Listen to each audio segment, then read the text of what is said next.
Namaskar, hello and welcome to NCERT's live phone-in program. Once again, we are here on our YouTube channel NCERT Official, where in the live chat box you can write down your questions, your queries, whatever you want to ask our experts. That's why the experts are here to answer all your doubts, to clarify all your doubts, and so keep on asking these questions. This session of social science, it's on poverty. Poverty as a challenge. We've got many challenges in our country, in our society, illiteracy, poverty, to name a few. And we are doing a lot of stuff, a lot of thinking, and to eradicate these things. And poverty is a challenge. It has been a challenge for so long, but there's a lot to study about it. And this is what we are going to discuss in this particular session. Keep on sending your questions on our email ID, which is dth.class9@ciet.nic.in. You're watching us live on PM eVidya channel number 9. All the 9th class students, social science is very interesting, and the topics you're going to deal with, they are going to open your minds and they're going to make you think that why are these things happening in our society. Poverty is an important topic. So let's meet our expert, and she is Professor Jaya Singh. Namaste. Welcome to our show, ma'am. Thank you. Ma'am, ma'am is from Department of Education and Social Sciences, NCERT, New Delhi, and let's ask her that why do we need to study poverty? This is the main question for ma'am. Thank you, Tanvi. Before I begin with the topic, I like to say poverty is one of the most debated topic across the world. Okay. By 2015, UN had set up Millennium Development Goal to eradicate poverty, but this did not happen. Billions of dollars, rupees have been spent in countries like Latin America, Africa, Asia, but not much success has been achieved. Since poverty is a problem, it is not to be understood as a problem, but it should be taken as a challenge. Okay. There is some scope for eliminating poverty. So some success has been achieved, but lot more needs to be done. That is why poverty is not studied as a problem, it is studied as a challenge. Okay. Ma'am, if we talk about the classic literature in English or Hindi, they all talk about poverty. Yeah. Why? Yeah, classic literature and whether in English or Hindi have also referred to a topic like poverty, and they have referred in a very emotional way. I'll take example of Munshi Premchand. You can see Munshi Premchand on the screen also. He's the writer. Yeah, he's author. Yes. In a post-independent period, and his original name is Dhanpat Rao Srivastav, and he was born in Lamhi village in Varanasi. He lost his parent when he was young, so he has actually undergone the hardship, and his book too reflects the hardship borne by him. After some time, I'll be narrating some stories, and if you read the biodata, or if you read the biography of Premchand, you will see he has actually narrated the hardship borne by him in the stories. And he met with a series of financial struggle. I'll give you an example. He borrowed 2.5 rupees from someone to buy clothes, and it took 3 years for him to return that money to the lender. And he had to, after completing his matriculation, he had to cut his further higher education and take up a job. He took up a job of teaching, where he was given 18 rupees as salary, and he had to manage the whole family. Right? So you can understand why classical authors like Munshi Premchand ji has talked about poverty. We'll take up two of his story. One is Kafan, and the other one is Budhi Kaki. Okay. In Kafan, this is again a very short story which depicts emotions and struggle faced by father Ghishu and his son Madhav. The story is actually a satire on the deplorable condition faced by the family. It so happens Madhav's wife Budhya is at the end of the pregnancy, Okay. and she is undergoing the pain. Both her father-in-law and son are listening to her pain, but they cannot do anything. They are in financial crunch. They cannot provide her with any medical treatment, and she is continuously crying in pain.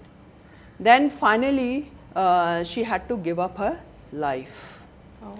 And Budhya, she passes away. Madhav's wife Budhya, she passes away, and Madhav, her husband, and her father-in-law Ghishu, they don't even have money to perform her last rite. So what they do is they borrow money from the villagers. They borrow money from others to perform the last rites, and whatever money they have borrowed, instead of performing the last rite, they feed themselves. They were so hungry that they feed themselves. It's a beautiful, emotional story. And One tragic. Yeah, and that talks about the poverty existing at that time. There is another story written by Munshi Premchand, that is of Budhi Kaki. Okay. It's again a heart-touching story of old blind women. She lost her husband and son, so her nephew offered to help her out. She ultimately wrote all her properties, assets in the name of her nephew. Gradually she realized that she is being cheated and ill-treated by her nephew.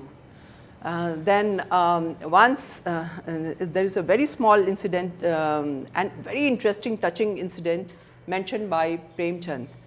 Once there was party in his nephew's place, Okay. and everybody was relishing the meal, enjoying the party, but the Kaki was left to starve. Kaki, who was the owner of the asset, who was the owner of the party, was left to starve. And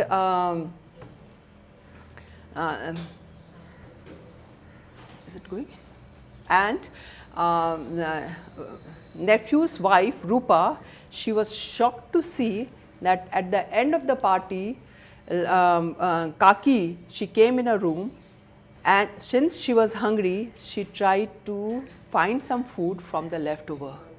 Oh. The owner was trying to quench her hunger by eating the leftover food. So these are heart-touching stories mentioned by Munshi Premchand to describe poverty existing at that time. So when we are discussing this topic, poverty in the classroom, teacher can make use of classic stories of Munshi Premchand. Then we have another very important author, Phanishwar Nath Renu. He is a successful author of modern Hindi literature in the post-Premchand era. He is known for promoting rural voice in his regional novel called Anchalik Upanyas. I'll show his picture also. His name is Phanishwar Nath Renu, and his novel mostly depicts characters from the rural life of Bihar. He was awarded Padam Shri for his novel Mela Aanchal. Mela Aanchal again is a very touching novel. Premchand actually presented stereotypical picture of the village, but Phanishwar Nath Renu presented the picture of the village which had modern impact. Okay. So we'll take a story from Mela Aanchal. Mela Aanchal has a huge, big plots and is a thick book. It takes time to finish that book, but I'll take a small plot of Dr. Prashant, and the scene has been taken from the time when Bihar was suffering from Kala Ajar and malaria. In 1946, Dr. Prashant was an efficient doctor in Patna, and he decides to serve the villagers. So he comes to village, and he started the treatment of Kala Ajar and malaria in a village. Gradually he came across daughter of Tehsildar, and he treated her. She became well. Her name was Kamli. After some time, Prashant and Kamli falls in love. They are married. They have a son. In the meantime, Dr. Prashant has been jailed under the pretext that you were inciting Santhalis to riot. So Kamli, she is pregnant, and Dr. Prashant is in jail. When he's released from the jail, he finds that 6th day of his newborn baby's celebration is taking place in the family. So he gives up his job and decides to serve the villagers to his profession.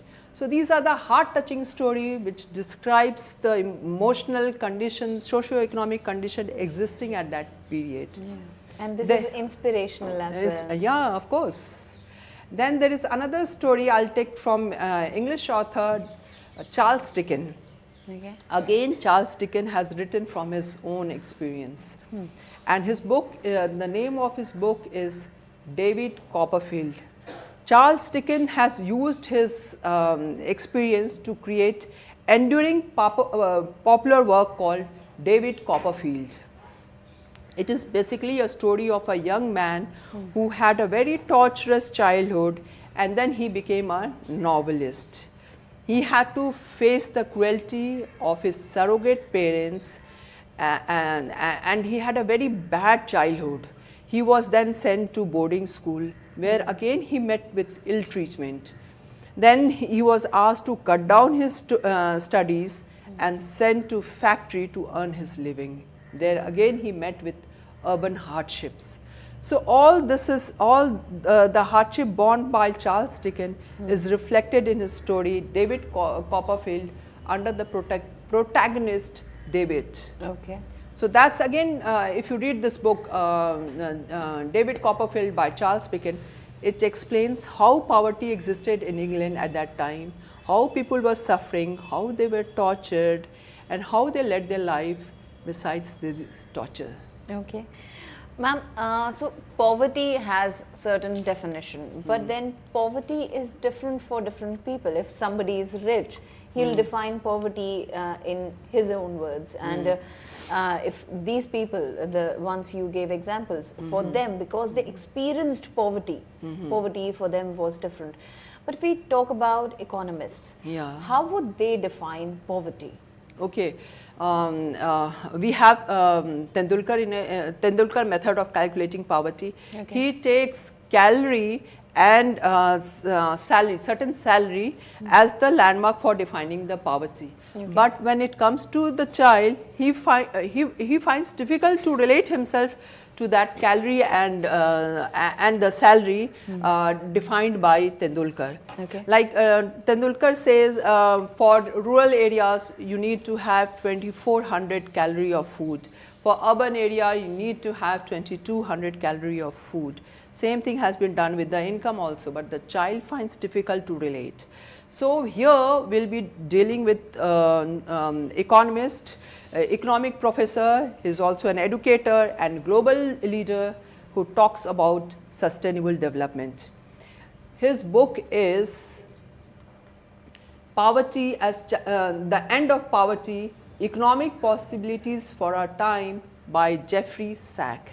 Jeffrey Sachs, in his book The End of Poverty, advocates new thoughts, knowledge that inspires foreign lending for the welfare of the countries. Foreign lending, he says, developed countries should provide money to the developing countries. Then the developing countries can grow. This is what Jeffrey Sachs says.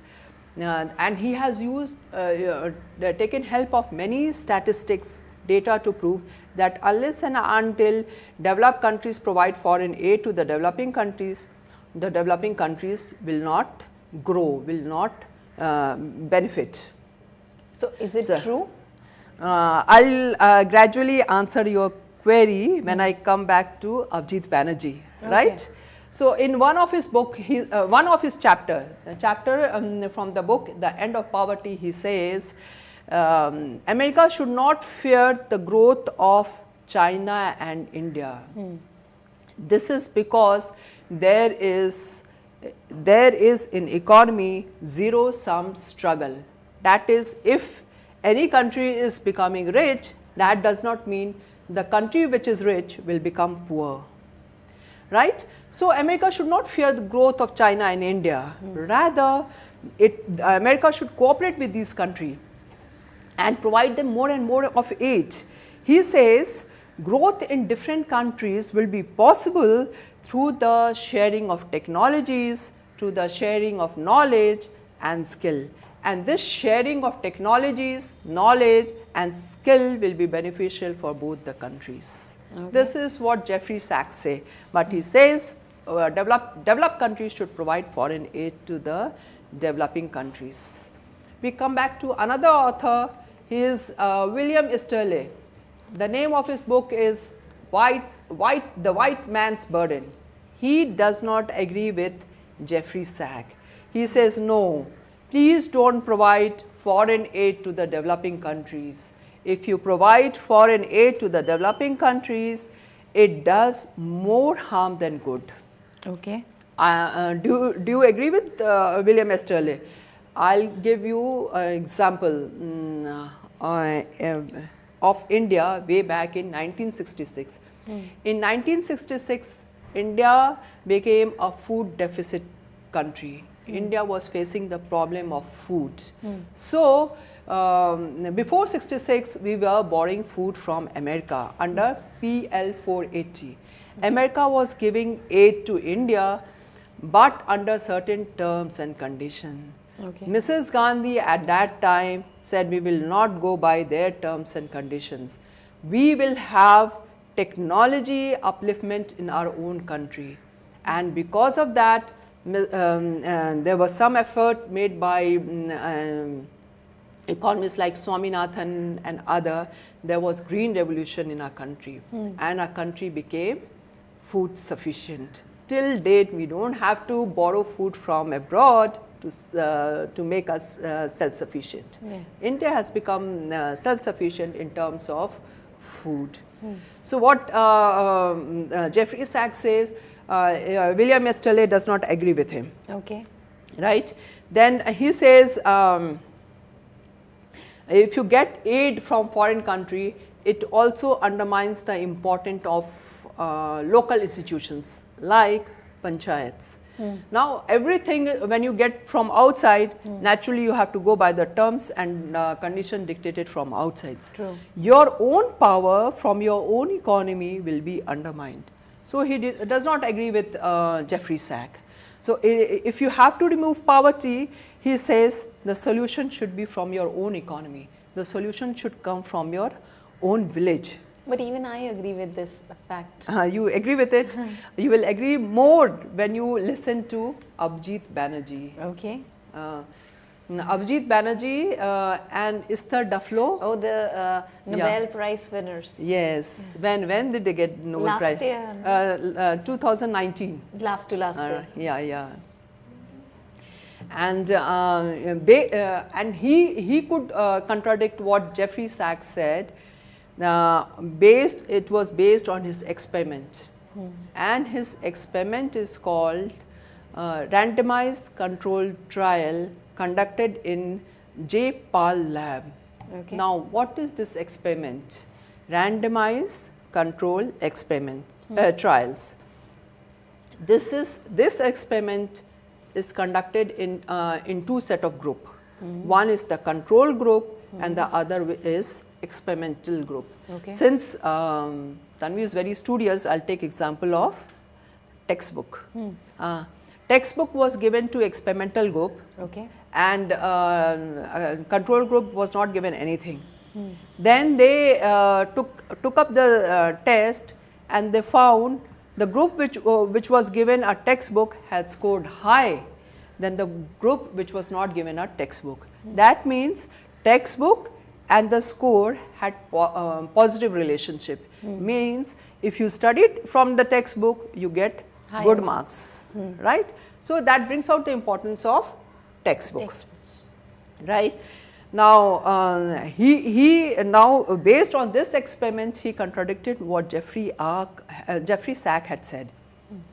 Like and before I proceed, I would like to say Jeffrey Sachs was from Columbia University, and Abhijit Banerjee is from Massachusetts University. So they belong to two different school of thought. Now, Jeffrey Sachs said they are caught in poverty trap, so there is a need of foreign aid. Abhijit Banerjee and Esther Duflo did not agree with him. Then we'll take example of 3-4 aspects. First one is the food consumption, second one will be health, third one will be education. How Abhijit Banerjee point of view is different from Jeffrey Sachs, and how did he prove, how Abhijit Banerjee through this experiment proved that that the method propagated by him will actually work in the developing country. Okay. He said when the poor get money, or when the food price is subsidized, the poor would like to spend this money on other thing other than food. Okay. Like if they have got money, let's say 100 rupees to buy food, they would spend 50 rupees or 60 rupees on food, and rest of the money they will save it for spending in some ceremony, or for ceremony like wedding or some other festivals. Okay. They would like to spend it like that. So, and Abhijit Banerjee and Duflo have presented lots of anecdotes in their book, that is Poor Economics. Here they have cited the example of man called Ocha Barak. He was he stayed in a village, remote village of Morocco. Okay. An investigator went to their place and asked him, what will you do when we give you money? Ochala, he said, I'll buy food. Then again he asked him, what will you do if we give you more money? He said, we will buy more tasty food. Then the investigator was sitting in his house, and he noticed that Ochala Barak house had television, had a parabolic antenna and DVD in his house. Then he asked, why did you buy all this product? Why don't you spend the money on food? Then he says, television is more important than food. So when you have a surplus money, you would not like to spend on food, you would like to spend on other things. Absolutely. It's a wonderful session, and we don't have any more time left.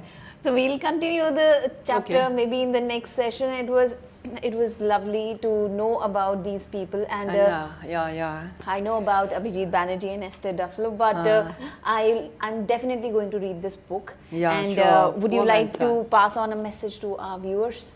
Sure. I'll be coming up with many more stories, and don't say that chapters in class 9 economic textbooks are not interesting. They are very interesting, provided you read with such interest. You can read some classicals, you can read some views of the economic professors, the economic teachers, and find the chapter very interesting for yourselves. I totally agree. Thank you so much, ma'am, for your time. Thank you so much. Thank you to all the viewers as well. You heard ma'am, and please go through these books. They are eye-opening for all of us, for you, for me, and yes, you need to listen to these people, these economists, and their point of view, their perception, and a lot of things they are hidden in their books. That's why they have written these books for you to read them. Thank you so much once again for being here, and keep on watching these sessions. We are coming up next with a maths class where we are going to learn probability. So stay with us and take care. Namaste. Namaste.